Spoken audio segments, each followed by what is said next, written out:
క్రీస్తునందు ప్రియమైన వాళ్ళారా, మన ప్రభువు మన రక్షకుడు నాయన యేసుక్రీస్తు వారి అతి శ్రేష్టమైన నామములో మీకు అందరికీ శుభములు వందనాలు తెలియజేస్తున్నా. యేసు ప్రభువుల వారు చెప్పినటువంటి మాట క్రైస్తవులమైన మనం వినాలి. ఆయన చెప్పిందే మనకి వేదం. ఆయన మాటనే మనం ఫాలో కావాలి. ఆయన చెప్పినటువంటి మాట ఏంటంటే, కొలస్సీలు రాసిన పత్రికలో 3వ అధ్యాయం 17వ వచనంలో, మాట చేత కానీ క్రియ చేత కానీ మీరేమి చేసినాను తండ్రి అయిన దేవునికి కుమారుడైన యేసు నామములో కృతజ్ఞతాస్తుతులు చెల్లించుతూ సమస్తము ఆయన పేరట చేయుడి. కానీ ఇప్పుడు మనం ప్రార్థన చేసేటప్పుడు ఎవరికి చేయాలి?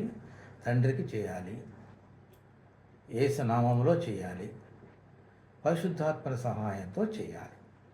ప్రార్థన తండ్రికే చేయాలి.